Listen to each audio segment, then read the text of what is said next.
පස්සේ පටිගත කරන්න. හොඳ මම හිතන්නේ හෙට උදේත් යනවා ජාතික රූපවාහිනිය 6:00ට. අපි වෙන මහන්සියට තරුණ පිරිසගේ ලොකු කැපවීමක් තියෙනවා. ඒ නිසා මං අනේක වාරයක් මේ ලෝකෙම ඉන්න තරුණයන්ට කියනවා මේ දහම පිටිපස්සේ පෙළ ගැහෙන්න. ධර්මය හොඳින් වැළඳ ගන්න. කවදාවත් ජීවිතේ වරදින්නේ නැහැ. මිම්මත්තට පසුතැවීම් නැති වෙයි.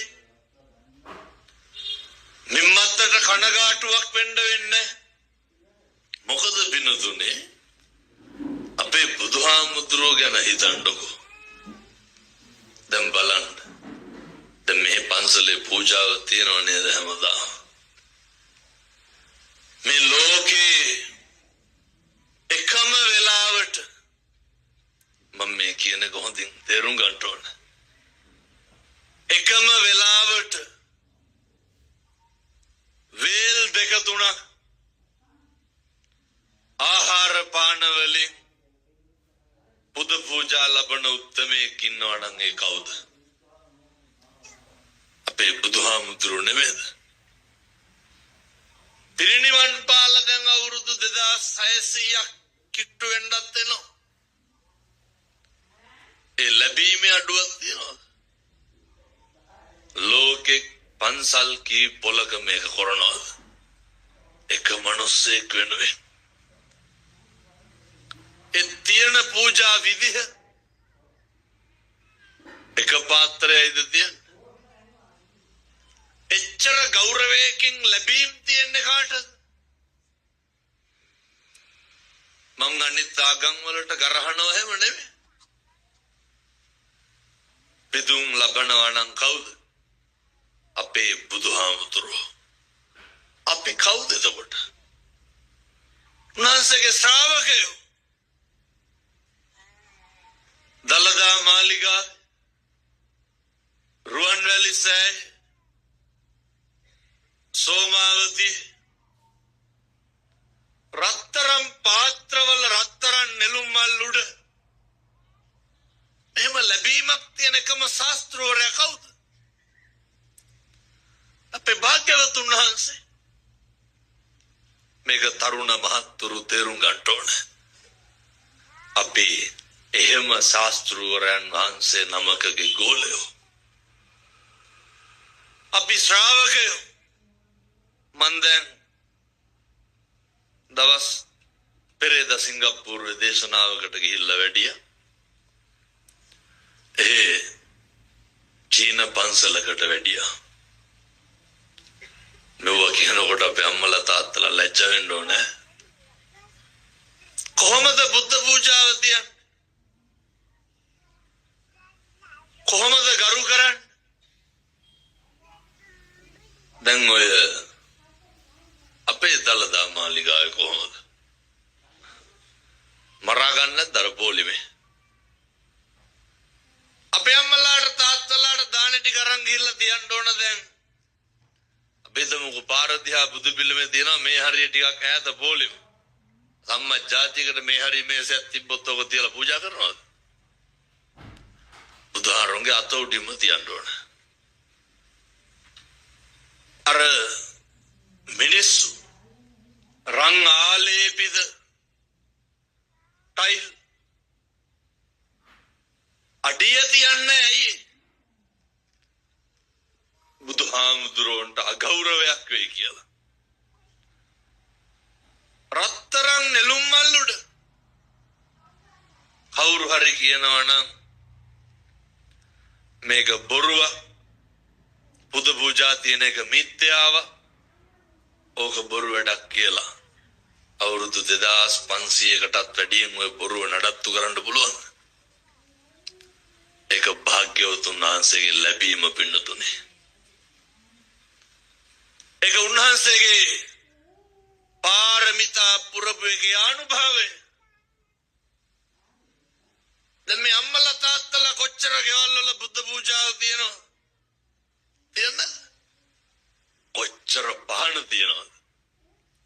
එක පුද්ගලයෙක් වෙනුවෙන් එක වෙලාවෙම පහන් ලක්ෂ ගාණක් පත් වෙනවනේ පින්නතුනේ. කවුද? අපේ බුදුහාමුදුරුවෝ. බුද්ධ වත හොඳට කරන්න ඕනේ. ඒ වගේ භාග්‍යවත් මගේ ලෞතර තථාගත බුදුරජාණන් වහන්සේ එහෙම ලැබුණේ කොහොමද? දැන් ඔය අසංඛේය වූ කල්ප ලක්ෂ 4ක්ම උන්වහන්සේ මොකද කෙරුවේ? දීපේක නෙමෙයිද කෙරුවේ? එච්චර හම්බෙන්න කොච්චර පෙරම් පුරන්නද? සංසාරේ කොච්චර දීලාද? ඒවා ඔය අපි දෙනවා වගේ එහෙම නෙමෙයි. අපි ඕන තරම් දෙනවා. බයර දුන්නට අතාරින්නේ නැහැ. දෙන්න දීලා මොකද කරන්න ඕන? දැන් අපි හිතමුකෝ මේ පැතිවල නම් එහෙම නැතුව ඇති. මං කියන්නේ බොහෝ පැතිවල එහෙමයි. කවුරු හරි ඔය පන්සලේ උළුවස්සක් ගාවට ගෙනල්ලා දානවා. අර ටිකක් මිල තියෙන පාපිස්සක් ගෙනල්ලා දානවා. අපි ගෙනල්ලා දැම්ම කියමු. සතියකින් ඉඳලා ඇවිල්ලා බලනකොට ඔක තිබ්බේ නැත්තම් මොකද හිතේ? ආන් අරක නැහැ කියලා කියනවා. දෙන්න දීලා මොකද කරන්න ඕන? ඒක දීලා අතෑරලා දාන්න. හාඳුරුන්ගෙන් මහන්න එපා දීලා කියපේ කරක තියනවද කියලා. හාඳුරුලා ඉන්නේ බඩු පරිස්සම් කරන්නද පන්සල් වල? පින්නතුනි දෙන එක ලේසි. මොකද කරන්න බැරි? අතාරින්න බෑනේ. දැන් අද කලර් ලයිට් එකක් ගාවින් ඉල්ල ගන්න මිනිස්සු රුපියල් 50ක් දුන්නා කියමු. සුමානකින් විතර දකින්න මිනිස්සු බාර් එකක් ගාවේ ඉන්නවා. අරක දීලා දැන් සතියක් විතර. මොකද්ද කියන්නේ? අපරාධය අරකට සල්ලි දුන්නේ කියනවා. කියන්නේ නැද්ද? ඒවා දෙන්න දීලා අතාරින්න. ජීවිතේ අප්‍රමාණ විදිහට අපි දෙනවා. ප්‍රශ්නේ මොකද්ද? දැන් හාඳුරුන්ට මේ දාන්නේ ගේනව නේද? දැහැට උදේ දාන්නේ තියනවා නම් අද රැඳින්න යනවද නැහැ? දෙතුන් ගමනක්වත් ඇහැරෙනවනේ. හාඳුරුන්ට බලලා ඕනේව තමයි අරගෙන යන්නේ. බැරි වෙලාවත් කියනකොට පන්සලේ හිටියේ නැත්තම් මොකද? මූණ දෙක වෙනවා. දෙන්න දීලා මොකද කරන්න ඕන? ඒවා දෙන්න අතාරින්න. ජීවිත භුක්තිය තියාගෙන දන් දෙන්න එපා. ජීවිත භුක්තිය තියාගෙන පින්කම් කරන්න එපා. මෙහෙම දේශනා කරන්න හේතුවක් තියෙනවා. මොකද්ද හේතුව? ඔය සරියුත් මහරහතන් වහන්සේගේ බොහෝම මිත්‍රයෙක් හිටියා. කවුද? ධනංජානි කියලා. මේ කාරණෙත් කියලා ඉන්න. මින් මතුවට කවදාවත් බොරුවට නම් බණ අහන්න එපා. මොකේද? වංචාවට බණ අහන්න එපා. ඇයි බොරුවට බණ අහන්න එපා කියන්නේ? වංචාවට බණ අහන්න එපා කියන්නේ. ඔයත් මේ වහගෙන ඉඳලා අපූර්වට මරු බණට කියලා යනවා. අහන බණ පදයක් ගානේ මොකක්ද මතක් වෙන්න ඕන? මේක සසරට එක්කහුව වෙන්න ඕන පින්නතුනේ. මේක සසරට අනුමෝදන් වෙන්න ඕන. කරන කියන හැම දෙයක් සසර විමුක්තියට තියෙන්න ඕන. දැන් මේ බණ අහලා මොකද එහෙනම් අද කරන්න ඕන? මේ කියන ඒ වගේ මොකක් හරි ජීවිතේ අඩුපාඩුවක් තියෙනවා නම් හෙට හෙට ඉඳන් නොකර ඉන්න. හෙට ඉඳන් හොඳට ඉන්න. සත්පුරුෂෝ විදියට ජීවත් වෙන්න. ඔය නිවන් දකින්න ප්‍රාර්ථනා කරන්න. කරන හැම පින්කමක්ම එක්කහුව වෙන්න ඕන කොහාටද? වතුර බින්දුව පිරීලා වැටිලා නේද කලේ උතුරන්නේ. ඒ වාගේ මේක කවදා හරි ඉවරයක් වෙන්න ඕන පින්නතුනේ. කලේ පිරෙන්න ඕන. කවුදර දිවස්සත් උන් අතරින් අග්‍රස්ථායක උනේ? අනුරුද්ධ මහරහතන් වහන්සේ. අනුරුද්ධහාමුදුරුවෝ කල්ප ලක්ෂයකට කලින් ලෞතර බුදුරජාණන් වහන්සේ නමක් ඉදිරියේ උන්වහන්සේ අගතනතුරක් පිරිනමනවා දැකලා මම මේක කියන්න හේතුව තමයි හැම මොහොතෙම ප්‍රාර්ථනා කරන්න. ඒකට හේතුව කියලා ඉන්නවා. අද මං එනකොට නාරම් වලට ටිකක් මෙහායි රාඩ්ඩි 40 කන්ටේනර් එකක් ඉස්සර කරා බයිසිකලයක්. මං ඉතින් වැඩිපුර පාරේ ඉන්න කෙනානේ.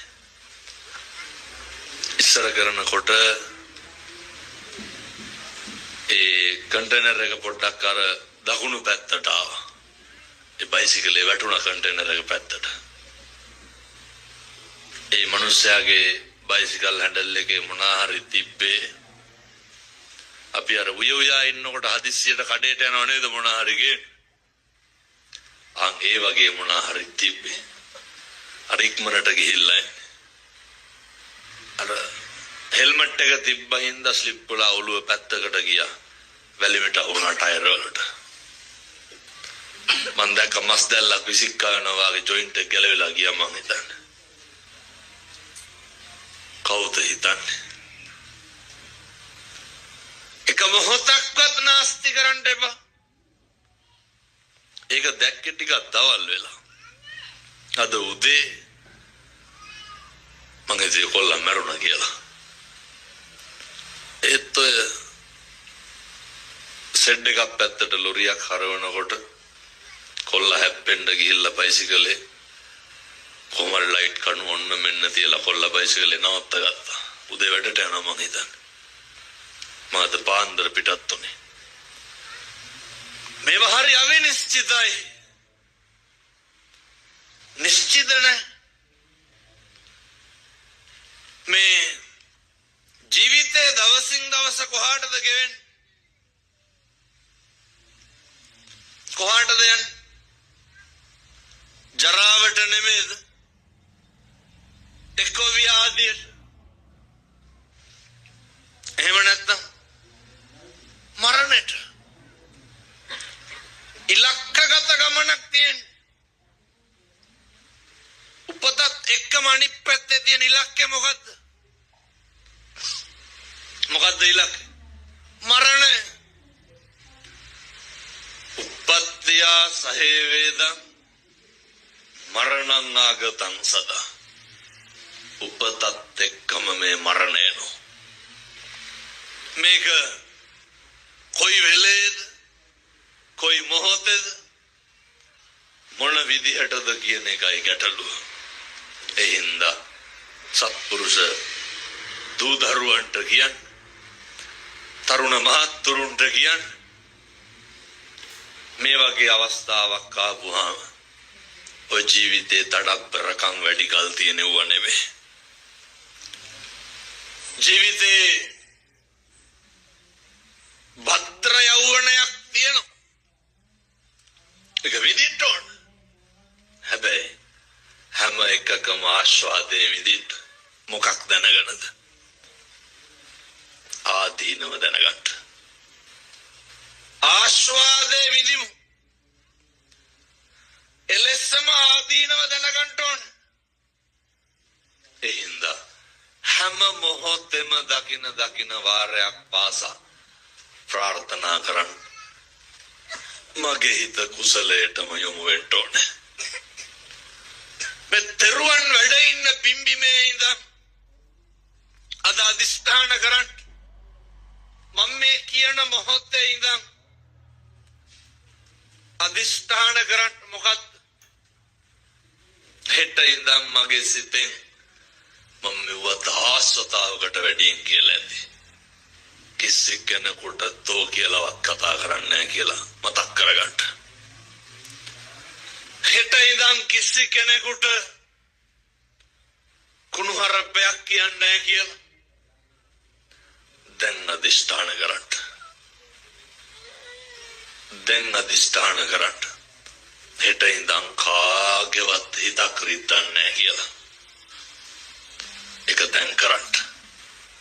අදිෂ්ඨාන කරන්නේ වගේ ප්‍රතිඵල ලැබෙන්නේ කවද්ද? අදිෂ්ඨාන කරන්නේ වගේ. වෙනදුනේ තරුණයෝ හැදෙනවා. ඊයේ අවුරුදු 20ක විතර කොල්ලෙක්කින් අම්මා කෙනෙක් කතා කරලා කියනවා හාමුදුරුවනේ බුදු බවත් වෙන්න ඕනේ. කොල්ලා තමයි දැන් තාත්තගේ රෙදි හොදන්නේ. කොල්ලමට වීඩියෝ කරලා එවලා තියෙනවා. කොල්ලා උදේට ගෙදර බුදුන් වඳිනවා. අම්මලා ඉඳලා තියෙන්නේ කොල්ලා අතෑරලා. ගණ්ඩ දෙයක් නැතුව. කොල්ලා මන් දැක්කා එක ප්‍රසිද්ධ මාධ්‍යයට දාලා තිබ්බා. කත්නෝරුවේ හාමුදුරුවන්ට පින් සිද්ධ වෙන්න මං අද ලස්සනට ඉන්නවා කියලා. එහෙම එක කොල්ලෙක් නෙමෙයි ගොඩක් ඉන්නවා. මොකක්ද වෙන්න ඕනේ? දකින්න තන හිත යොමු වෙන්න ඕනේ. අය මම මේ වැරද්ද කරන්නේ. අය වචනකින්වත් අකුසලයක් කරන්නේ. වචනකින්වත් සසර දිග්ගස්ස ගන්නෙ නැහැ. වචනය වැරදෙන්න මොකද වෙන්නේ? අකුසල් පිරෙනවා. වචනය වැරදෙන්න සසර දිග්ගැස්සෙනවා. අනුරුද්ධ තරුණයා අර බුදුහාමුදුරුවෝ භික්ෂුන් වහන්සේ නමකට අගතනතුරක් පිරිනමනවා බලාගෙන ඉඳලා ඔය විදිහටම බණහන ගමන් අදිෂ්ඨානයක් කරනවා. මොකද්ද? සංසාරේ මටත් කවදා හරි බුදුරජාණන් වහන්සේ නමක් ඉදිරියේ මේ වාගේ තනතුරක් ගන්න හම්බෙන්න ඕන කියලා ප්‍රාර්ථනා කරනවා. ප්‍රාර්ථනා කරලා බුදුහාමුදුරුවෝ ගාවට ඇවිත් වැඳලා ආරාධනාවක් කරනවා. බුදුහාමුදුරුවනේ හෙට මගේ ගෙදර දානෙට වඩින්න. හාමුදුරුවෝ කීයක් එක්කද බුදුහාමුදුරුවෝ දානෙට වඩින්නේ? පින්වත්නි ලක්ෂයක් මහා සංඝරත්නය එක්ක දානෙට වඩිනවා. දන් දීලා අවසානයේ තරුණයා අහනවා බුදුහාමුදුරුවන්ගේ මෙවයිතින් කරන්න පුළුවන් තරුණයන්ට විතරයි. මම මේ කියන්නේ තරුණ මහත්තුරුන්ට. කසාද බැන්දර පස්සේ මේව කරන්න බෑ. ඊට පස්සේ ඉතින් අර වැල යන පැත්තට මැස්ස ගහනවා වගේ මරණකන් ජීවත් වෙන්න බලනවා මිසක් ආයේ පව්පින් ගැන නිච්චි නෑ මොකවත්. අය සසරක් ගැන හිතන්න විදිහක් තියෙනවද? මේවා මුලින් හිතන්න ඕනේ. බුදුහාමුදුරුවන්ගෙන් අහනවා බුදුහාමුදුරුවනේ මං ඊයේ ප්‍රාර්ථනාවක් කරා ඒක ඉෂ්ට වෙයිද? බුදුහාමුදුරුවෝ මොකද කියන්නේ? ඔව් මෙතෙන් පටන් කල්ප ලක්ෂයක් ඉක්මවූ තැන අනාගතයේ මතු බුදු වෙන ගෞතම සම්බුද්ධ ශාසනය තුල දිවස්සත් වුන් අතරින් අගතනතුරු ලබනවා කියනවා. නියත විවරණ දෙනවා. කල්ප කීයක්? පිනති කල්ප ලක්ෂයක්. අපි දැන් පටන් අරන් දෙන්නේ මේ වෙනකොට පෙරම් පුරන්න. අද ඉඳන් පටන් ගන්න. මේ ලෝකේ උපදින සේරටම තෙරුවන් වැඩ ඉන්න භූමියේ පය ගහන්න පුළුවන්. උපදින සේරටම ඇවිදින්න බෑ. උපදින සේරටම ගාථා කියන්න පුළුවන්. මේක තේරුම් ගන්න. උපදින සේරටම කන් ඇහෙන්නේ. නමුත් පින්නතුනේ භාග්‍ය උදා වෙලා තියෙනවා. හැබැයි අපේ ඉන්ද්‍රිය සියල්ල වැඩ කරත් ප්‍රඥාව කියන එක උදා වෙන්න ඕනේ. පිංසිත් පහළ වෙන්න ඕනේ. හෙට ඉඳන් හදවතේ ප්‍රධාන කුසල මුල් කීපයක් වෙන රාගයයි, ද්වේෂයයි, මෝහයයි අයින් කරමු. ඔය සේරම කෙරෙහි හැකි මෝඩකම තමයි නවත්තන්න බැරි. පුදුම විදිහට මෝඩකම් ඉස්මතු වෙනවනේ පින්කම් කරන්න යනකොට. ඔය සමහර අම්මලා තාත්තලා කියනවා බුදු පූජාව තියනවනම් හැමදාම එකම වෙලාවට තියන්න ඕනලු. කොහොමද එහෙම කරන්න පිටුතුනේ? සමහරු කියනවා තියනවනම් වරද්දන්න බෑ හැමදාම තියන්න ඕනලු. අනේ අම්මලා කියනවා ඉතින් අර හැමදාම කරගන්න බැරි වෙන හින්දා තියන්නේ නැහැ. ඔව් අය ගොඩ පෙරක දෝරුව කියනවා. මොකක්ද තියෙන පදනම? ඒ කොන්කම දැන් නැති කරගන්න කාලේ හරි. අවස්ථාව ලද විගස මොකද කරන්න ඕන? වෙලාව හම්බුනහම වැඩේ කරන්න. මම දැන් කියන්නේ රෑ දෙකට හරි දාන වෙලා තියන්න කියලා. හොඳ ගෙදර ආව වෙලාව කියලා. උදේ වරුවේ පුළුවන් නම් මොකද කරන්නේ? 7ටද 8ටද අපිට පුළුවන් වෙලාවට වැඩේ කරන්න. මම ඔය සිංගප්පූරු වැඩියට පස්සේ ඒ ගෙවල් වල පින්නතුනේ මිනිස්සුන්ට පන්සල් නැහැ. උදේට උණු පැන් ටික බුදුහාමුදුරුවන්ට තියෙනවා. ඇල්ලතුර ටික තියෙනවා. දානේ ටික තියෙනවා. හැන්දෑවේ කිලම්පස ටික තියෙනවා. ගෙදර පොඩි බුදු පිළිමයක් හදාගෙන. මේ වෙනද චෛත්‍ය රාජානන් වහන්සේ වැඩ ඉන්න. ත්‍රිවිධ රත්නය වැඩ ඉන්න භූමිය තියෙනකොට නුවගේ බල්ටි ගහ ගහ අපිට කරන්න බැයිද? ඉඩ ප්‍රස්තාව හොඳටම තියෙනවා.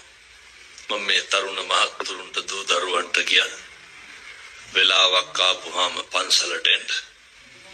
බෝමලු අමදෙට පිං සිද්ධ වෙන්නේ නැද්ද?